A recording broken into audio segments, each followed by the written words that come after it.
Good afternoon, ladies and gentlemen.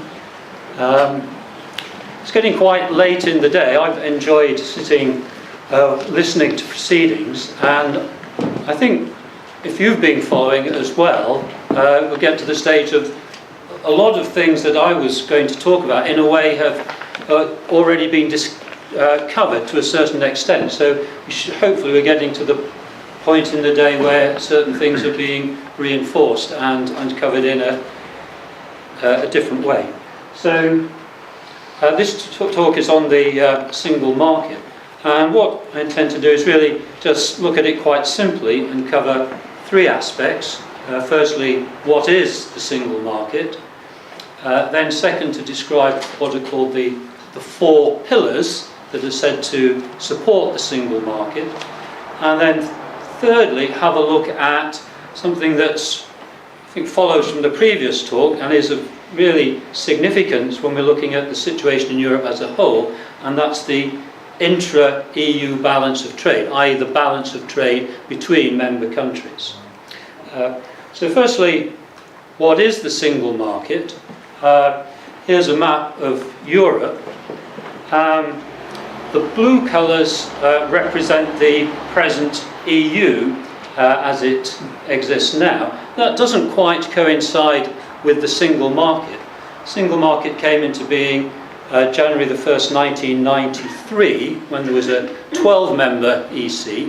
At that time, there was an organisation of what we might call the peripheral countries, the EFTA, European Free Trade Association, which consisted of 7 countries, ones in green: Norway, Iceland, Liechtenstein, also at that time Sweden, Finland and Austria. And in 1994, legislation had come into play before, the idea was to expand the single market from what at the time would have been the European Commission to include these 7 EFTA countries. I think with a view that in due time they would join and become members of the European Union. Subsequently, that is what happened to a number of these. So shortly after Sweden, Finland and Austria joined, but Norway had a referendum and they decided not to join, and similarly Switzerland. So the arrangement was made that the extended the European Union plus these members of EFTA formed what was called is called the European Economic Association. In addition, Switzerland had a change of mind, didn't go in with the original arrangements, but later made its own negotiations. So it's getting a bit complicated, as are many things associated with Europe, but the single market, certainly in the eyes of the UK government, is not just the EU, but the EU plus these 3 members of EFTA, Norway, Iceland, don't forget Liechtenstein, and also Switzerland. So I suppose the point to make from that is it is possible for a country to be a member of the single market without being a member of the European Union. So what do we mean by a single market? I think a useful framework for this in international trade theory, they define different stages of integration of international trade. The first stage is called a common market, and that would be illustrated by the situation in Europe from 1973 to 1992. The idea in a common market is to encourage and enhance trade between the member countries by reducing tariffs, i.e. payments on imports, and reducing quotas, i.e. limits on the amount of goods that can be produced. But that tariffs and quotas isn't the only restriction on trade. In addition, there are many regulations that could exist in particular countries with regard to particular products. So the second stage that gives rise to a second stage of integration, which is called the single market, which is essentially what the endeavour is to have in Europe at this time. And the idea there is to harmonise these regulations such that essentially trade between countries becomes as easy as trade within the countries. But probably in that situation there would be not harmonisation of all the areas, and there would be some aspects of the market, for example in transport, energy and finance, which regain national characteristics. There is, to complete the story, a third stage of integration, that's called a unified market, and that probably illustrated by the situation in the United States of America.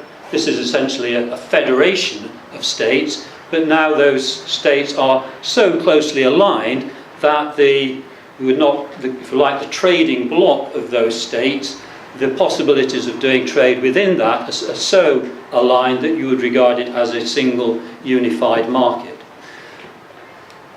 So the idea is to remove all trade barriers.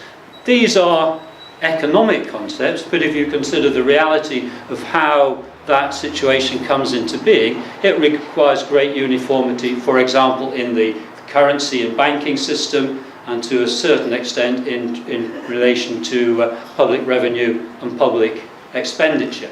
So although these are economic concepts, in practice, to move from one to the other, and if the intention is to achieve a unified market, that would, in practice requires a certain amount of political action as well as economic action. We move on to what we described as the four pillars of the single European market. We were introduced today to some aspects of the legal arrangements in the European system, and the ideas of various treaties that have been written and signed up to, which effectively define the arrangements that take place within the Union. And these four pillars relate particularly to what John described earlier, if you recall, as the treaties for the formation of the European Union. And they're really the basic institutions that support the single market. And you will have already met most of these today. The first one is described as the four freedoms. So the basic idea there is that within the single European market there should be free movement of goods, services, people and capital. I'll go into these, let's just spell them out first and then go into more detail. The second one is framed as this: approximation of relevant laws, regulations and administrative processes. Essentially that's harmonisation of regulations. The small print is telling you wish to look these up. In the treaties that tells you the article in which these are enshrined. The third one is EU-wide competition policy. That's administered by the Commission. So that's taking care to maintain competition, prevent things like monopolies. And the fourth one is described as the system of common external tariffs. So although the free movement of goods and so on is encouraged within the market, there exists around the edge of the market a set of commonly agreed tariffs. And another name for the single market is the internal market. Just to look at these in a little more detail. Free movement, in a way free movement of goods, the need for that to encourage trade almost self-evident. It was the basis of the classical theories for free trade. If you're a producer, the market now has 500 million consumers, so it's a huge market. So the opportunities there for producers in terms of providing economy of scale are there, and for consumers that should mean low prices and plenty of choice. I think this has been alluded to. In terms of the structure of the EU, we should now recognise it's a fairly mature market. So in fact, production of goods is quite a small proportion, just 2.1% agriculture, 27.3% industry, services accounting for over 2/3. So the free movement of services, highly significant. What does this mean in practice? Well, the core principles stated here, by the EU governing this are simply, firstly, freedom to establish a company in another EU country. So it's reduced to establishing companies, and then, like corollary, freedom to provide or receive services in an EU country other than the one where the company or consumer is established. So the idea is literally to open the market. Do you remember in the Dr. Hipshon's talk, the idea of removing barriers which give preference to domestic industry? So this is the idea, is to really open this up. I won't say anything about free movement of people.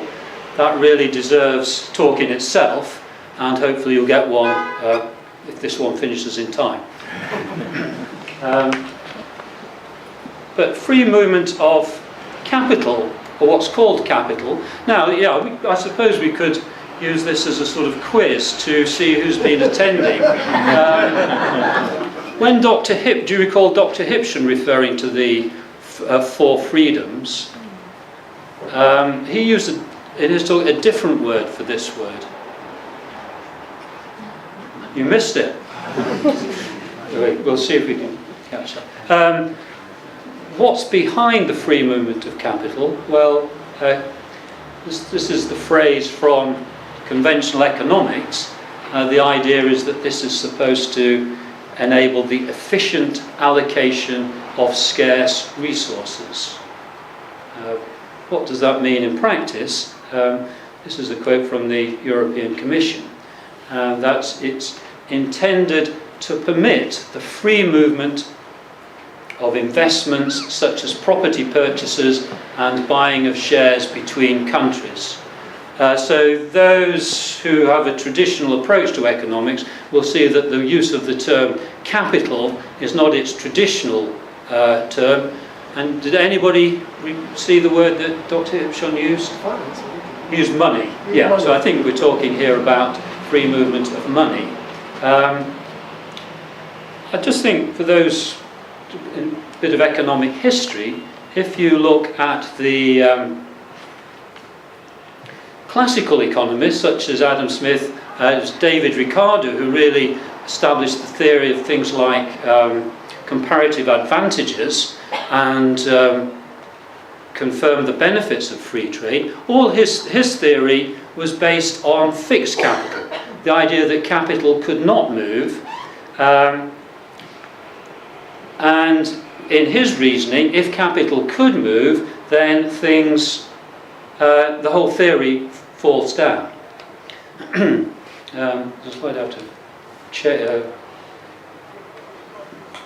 sequence there. But so just to take an advantage of the free movement of capital and what it has meant in practice. If we look at the situation in the European Union in the years before the economic crisis, there was considerable growth. These were boom years, and particularly the economy of Spain was doing very well, and the economy of Ireland was doing very well. But a lot of the investment was in property. That attracted the inflows of capital, particularly from Germany. Approximately 146 billion, this is dollars, was invested in the Spanish economy, and similar figures from Germany, about over $200 billion into the Irish economy, also a certain amount of money from the UK system. And in practice, that free movement of capital essentially ended up blowing up, expanding essentially a speculative, inflating is the word, a speculative property boom, which in 2008, as we're all aware, came crashing. Much of that capital was rapidly withdrawn, but those countries effectively left in a state of collapse, with debt falling on the public sector, decreasing growth, negative growth, and high unemployment. So I think the idea of the free movement of capital as defined is one that's worth careful consideration. The second pillar is regulation. I think the essential idea, just to keep it simple, is that the idea of harmonising regulations between members is going to promote trade across the wider market because all customers can be treated in a similar way. But there is the other side of that, because if there is a lot of regulation, that's actually going to affect costs of conforming to it, costs of production, costs of administration, and if there are increased production costs, that's actually going to not enhance trade but diminish it.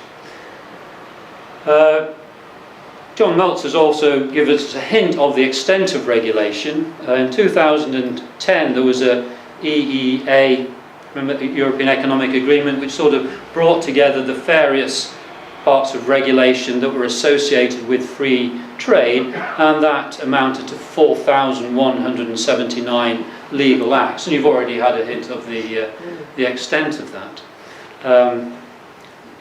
But I think one additional point to note in this is that the EU now is itself a member of the World Trade Organization, the WTO, and this is the sort of global organization that regulates free trade agreements, but also the regulation pertaining to movement of goods, for example, particularly plants and animals as used in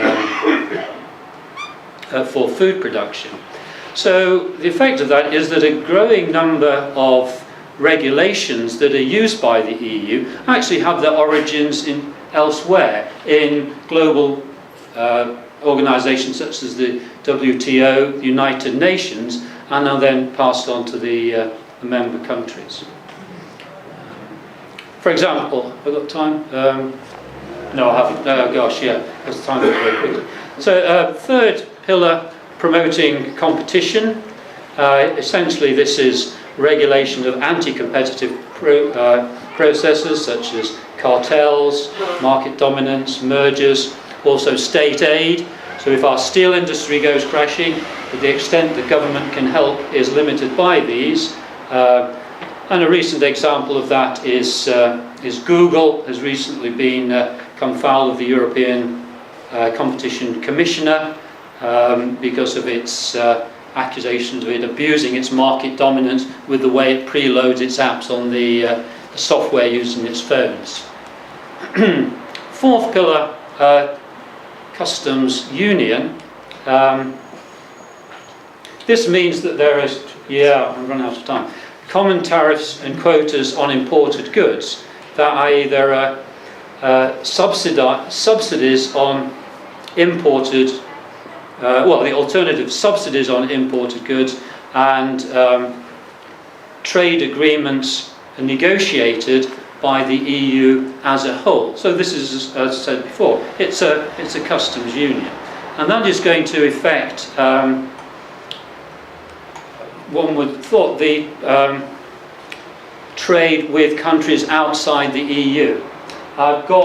That's a lovely diagram, there's a lot in it, but I think I'm going to jump across to that. Maybe somebody would like to ask me a question about that later. Because I think the really important thing is to look at the balance of internal trade within the EU. And this really corroborates what Peter was talking about. And if you think behind this graph of a map, taken at its extreme, these are the current account balances of the various members of the Eurozone, probably as they were at their worst in 2007. And it's in terms of the proportion of GDP. But you can see this division. On this side there are countries with a considerable surplus, and you can't have every country can't have a surplus. For everywhere there's a surplus, somewhere else there's a deficit. And what we might call the peripheral countries, there is their deficit. What does this mean? Well, essentially there's a flow of goods from the surplus country to the deficit country, and conversely, well, at the same time, a flow of money from the deficit countries back. And the effect of that is accumulating surpluses here and accumulating debt on the other side. I'm going to go very quickly, because as Peter said, the traditional way of getting out of this, when you had different countries, was devaluation. Greece devalues, its exports become cheaper, its imports become more expensive. If you've got a single currency, you can't do that, you're locked in it. And the big question is, how do we get out of this? At the moment, we've got things like austerity. And I would say that, in a way, this is the biggest question facing the EU. Our minds might be on whether we stay members or not, but regardless of that, what in a way is pulling the European Union apart is this growing imbalance. And if you're not going to resolve it by having separate currencies, the only other way really is to have some sort of political union where this recycling can be done through government expenditure and taxation. At the moment, remember, EU spending is about 1% of the GDP. For a typical country, it's 30 or 40%. To get this thing working properly as a single unified country needs increasing the amount of taxation and spending by orders of magnitude to actually get a working system. I probably need to stop there, but I think I've got my two coming. Yes.